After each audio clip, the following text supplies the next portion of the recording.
China has plans for Afghanistan. Hong Kong goes after terrorists. And Xi Jinping talks about wealth redistribution.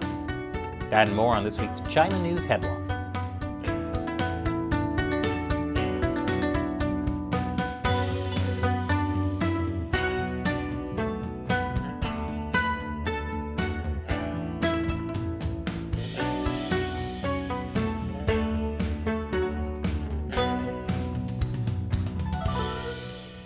Welcome to China Uncensored. I'm Chris Chappell.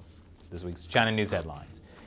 So unless you've been living in a cave like some kind of terrorist, you know Afghanistan will soon have a new legitimate government that will establish an open and inclusive regime structure through dialogue and consultation.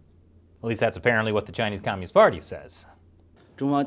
China anticipates that the Afghan Taliban and various factions in the country will establish an open and inclusive regime structure through dialogue and consultation, implement moderate and stable domestic and foreign policies, and effectively protect the safety of foreign institutions and personnel in Afghanistan.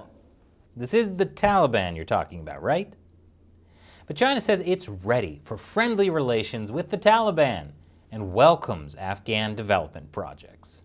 China hasn't even shut its embassy in Kabul. As a friendly neighbor and sincere friend of Afghanistan, China has always pursued a friendly policy in relations to all the Afghan people.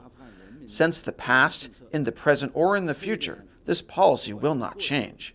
China will continue to support Afghanistan's peaceful reconstruction and, within its capacity, contribute to the Afghan economy and provide assistance for social development. China, simping hard for terrorists. Sorry, did I say terrorists? I meant China will work with the totally legitimate Taliban government to crack down on the real terrorists, Uyghur Muslims. Zhao mentioned a terrorist group called the East Turkestan Islamic Movement.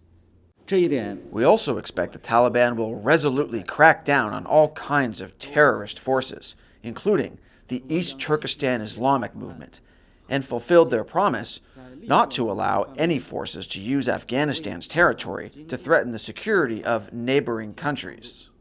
Now, the issue of what the Chinese regime calls Uyghur terrorism is complicated. It could probably be its own episode. But independent researchers have said that the East Turkestan Islamic movement no longer really exists.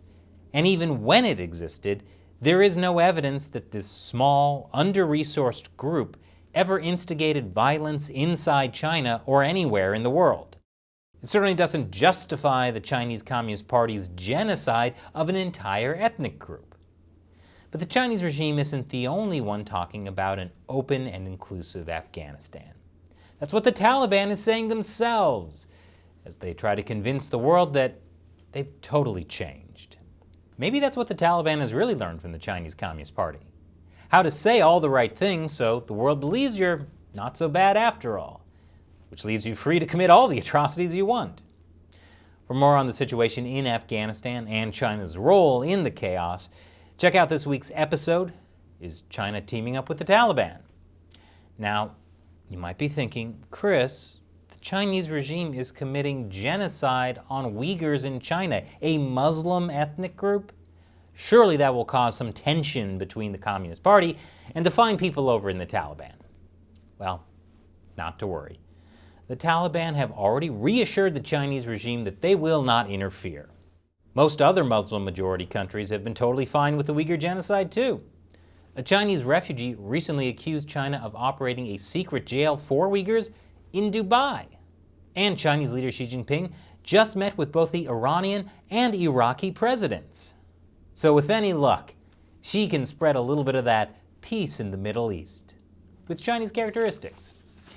And coming up after the break, the Chinese regime is going after one type of terrorist, Hong Kongers. Welcome back. Speaking of China teaming up with totally legitimate governments to tackle terrorists, Hong Kong police have arrested students for advocating terrorism. You may remember back in July, a Hong Kong policeman was stabbed. The man who did that killed himself shortly after.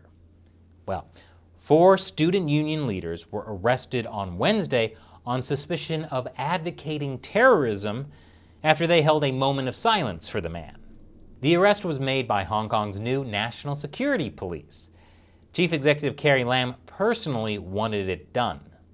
She also has a message to Hong Kong's lawyers. Toe the Communist Party line. It's been a bad week for Hong Kong. Actually, a bad few years for Hong Kong. But this week, the group that organized most of the big protests in Hong Kong in 2019, the Civil Human Rights Front, was forced to disband. Some of their protests saw millions of Hong Kongers marching through the streets. The 612 Humanitarian Relief Fund was also forced to shut down. It provided funds to protesters for medical aid, counseling, legal advice, and emergency financial relief, including loans for bail money for arrested protesters. And as I mentioned last week, Hong Kong's biggest teachers' union disbanded under government pressure. So yes, the Chinese Communist Party is attacking known terrorists like Hong Kong teachers and students while teaming up with the Taliban. And here's a shocking development. Xi Jinping, the leader of the Chinese Communist Party, is advocating communist wealth redistribution. In a speech published on state-run Xinhua, Xi speaks to us from his heavenly abode, calling for a system to redistribute wealth in the interest of social fairness. Xi said it was necessary to reasonably regulate excessively high incomes and encourage high-income people and enterprises to return more to society. I think this answers the question of whether China's Communist Party is still communist. But what's interesting is Xi used a phrase usually attributed to Mao. Xi talked about common prosperity as the prosperity of all the people, not the prosperity of a few people. Is one dear leader comparing himself with another dear leader? I wonder if that has anything to do with next year's meeting of top party officials, where Xi will either be ousted or maintain his grip on power as China's presentator for life. And just like Mao, Xi knows the importance of the children. That's why, as students across the country return from summer break in September, they'll find one more course on their curriculum: Xi Jinping Thought. This is why Chinese students outperform American students. I don't even remember learning about Xi Jinping Thought when I went to school. I had to learn worthless things like history and civics. The mandatory textbook titled Xi Jinping Thought on Socialism with Chinese Characteristics in the New Era will have 5 editions to be taught to students in grades 3, 5, 8, and 10 on a weekly basis. According to China's Ministry of Education, it will gradually shape students' support for the party's leadership and the socialist system. And if that doesn't work, the Communist Party has a way to eliminate wrong thoughts. But just to make sure no filthy foreign concepts pollute the minds of the Chinese youth, the party has canceled almost 300 partnerships with foreign universities. This comes close on the heels of a ban earlier this month on most classes with teachers based in foreign countries. They haven't banned foreign teachers who are already in China, but it may just be a matter of time. So maybe go teach English in Taiwan. And after the break, a new type of counterfeit good from China could cause big problems for police in the United States. Welcome back. U.S. Customs and Border Protection has seized counterfeit DEA and FBI badges from China. According to a spokesperson, these counterfeit badges could have led to disastrous consequences if our officers had not found them. Criminal organizations could have used these badges for their illicit activity under the guise of federal agents. China is also apparently counterfeiting COVID vaccination cards. It's not hard to imagine this being part of China's political warfare campaign against the U.S. Even worse were the Chinese counterfeit female body inspector badges. Imagine the nefarious actions those could have caused. A new report by the Business and Human Rights Resource Center looked at hundreds of Belt and Road infrastructure projects around the world. Between 2013 and 2020, they found almost 700 human rights abuse allegations linked to Chinese business conduct abroad. The most violations happened in Myanmar, also known as Burma, and they happened before the military coup too. Speaking of the Belt and Road Initiative, Chinese telecom Huawei has been a major Trojan horse in these projects. which is why it's such great news that Huawei will invest $100 million in Asia-Pacific startups over the next 3 years. Huawei is great. Like, you know how sometimes you forget your keys and you get locked out of your home? If only you could get in the back door. Well, Huawei has thought of this too, and they've allegedly installed some very helpful back doors in a Pakistani project. Of course, the Pakistani project was a collaboration between Huawei and a US company. And the US company says Huawei used the back door to steal their intellectual property. Stop me if you've heard this story before.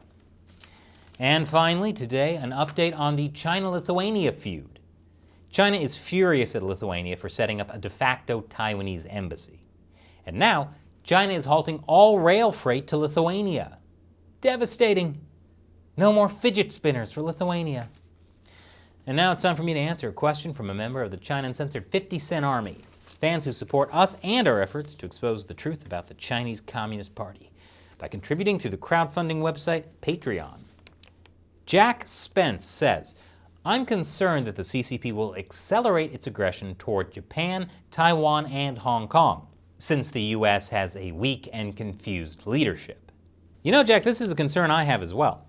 Well, the Chinese regime can't really accelerate its aggression toward Hong Kong. That's already happening at full speed. But what happens to Japan depends on what happens to Taiwan.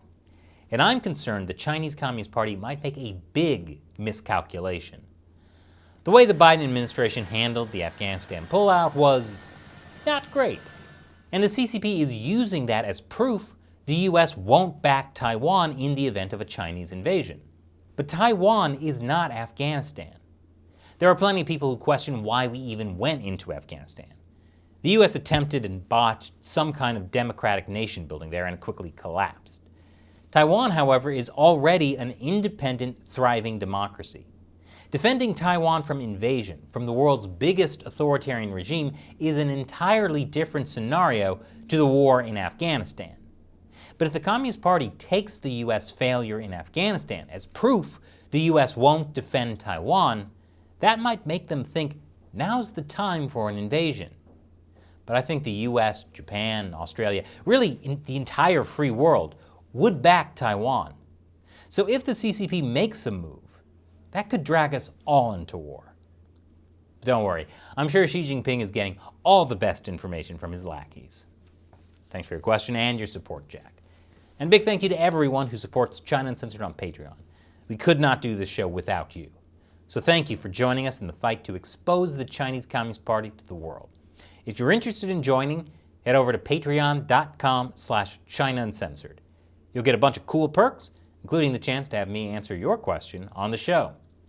Once again, I'm Chris Chappell. See you next time.